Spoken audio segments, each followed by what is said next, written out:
YouTube, how's it going? The Goat House is back with my NFL Week 11 locks of the week, going through straight up picks, spread picks, over under, and upsets of the week. We do this video every single week in the NFL.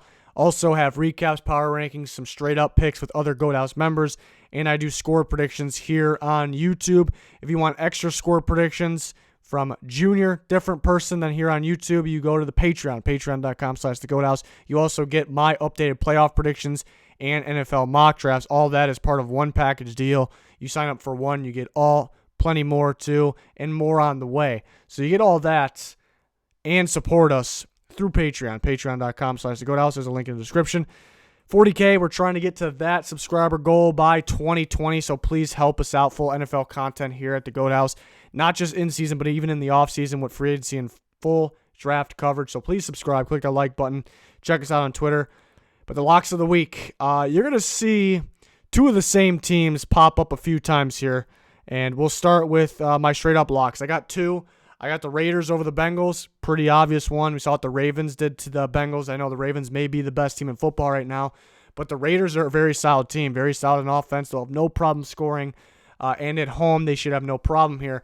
The Cowboys, a little bit of a straight-up pick outside the box, except it sounded like that Stafford's going to be out again, so it should be Driscoll at quarterback, so maybe it's not that outside the box there in Detroit, but I still like the Cowboys. I like this offense still. The only thing that needs to happen is to get Zeke going. I think he gets going in this game. So I like the Cowboys as a straight-up lock even. And we're going to start to see some repeats here. I got the Cowboys again. Spread pick, -3.5. I imagine this is going to go up, so I jump on this right now. The news coming out that Stafford might not be able to go. Doesn't sound like he'll be able to go, so yeah, will be Jeff Driscoll again. I like the Cowboys -3.5. I like them -3.5 even with Stafford. So that's a pretty good one, but it's going to shoot up. So definitely one to keep an eye on. And then there's the Raiders again, -10.5. It was at 10. If you're able to get it when it was at 10, that's good for you. That's much better, obviously, but I still don't think there'll be a problem. This should be at the very least a 17-point win for the Raiders. They're home. The Bengals can't stop anybody. The Raiders have a high-powered offense right now, and it seems like the defense may be slowly getting better, so they really should have no problem here. Bengals put themselves in the situation to be the worst team in football, to have the number one pick, and we thought the Dolphins would be that, but the Bengals are actually worse, so the Raiders should have no problem here. And we take a look at the over-under. Not too many good ones at all, but I do like the Rams and the Bears under 40.5. You can see my score predictions to all the games, and you will see, and you can match up with Junior's score predictions, which are on the Patreon. You kind of can see that we think this should be a very low-scoring game. If either offense will get going, it should be the Rams at home, but with that offensive line, which was already terrible, and it's beat up more now with Brian Allen out, I really think the Bears pass rush can get after Goff, and we've seen Goff under pressure. Same situation on the other side. The Bears have let up quite a bit of pressure on the outside, but Aaron Donald's going to get interior pressure no matter what, so that should be extra pressure on Mitchell Trubisky, who's had a very rough year, we could say, for both quarterbacks. In the last time these two teams played, the quarterbacks were throwing picks like crazy, so I don't expect a whole bunch of scoring. The Rams were even an offensive team last year, and the Bears were more of an offensive team than they are now last year. And this year, both teams a big step down. So I just do not see, this game going over that 40.5. Don't see it. So should be a very low scoring. Realistically, if the score ended up being a 6-3 game, which I didn't predict, I didn't have them scoring too many more points than 6-3, but I would not be surprised with that. I really wouldn't.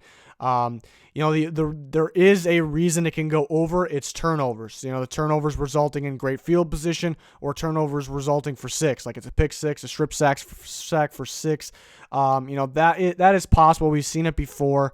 I remember when the Saints and the Bears played, I thought that one would go under, and it went well over too. There was a lot of garbage time scores, a lot of easy scores for the Saints. So that is the Saints, though. This is a little different. So we'll see. I guess could be some concern for it, but I just don't see this game going over 40.5. And the upset of the week, I picked the Bucs over the Saints in Tampa. It's an upset. It's a bold pick. The Bucs, I think, are better than their record. Not that they're anything special, but I think they're better in the record. They're very close to having a couple more wins here. It's all about Jameis taking care of the ball, which is a lot to ask, but I think, he can turn it over once and they can still win. He's really got to limit that, though. But the main thing, Marshawn Lattimore, it's something to keep an eye on. I actually may be switching the pick to the Saints if he plays. It sounds like he may not be good to go. He came out during the second half of or towards the end of the Falcons-Saints game. And last time the Bucs and the Saints played, Marshawn Lattimore, who's been outstanding, held Mike Evans to 0 catches. Now, what's happened since then? Marshawn Lattimore's hurt right now, and Mike Evans is really heating up. So without Marshawn Lattimore, it creates a lot of, somewhat easier, definitely easier situations, separation for Godwin and Mike Evans, which should and it was a good game last time too. It was a good game between the Bucs and the Saints. It seems like the Bucs always get one on the Saints every year too. So for all those reasons, I like the Bucs, but I'm well aware it's an upset. I'm not picking the Bucs with full guarantees that they're going to win the game. This isn't one of my locks. It's just an upset of the week.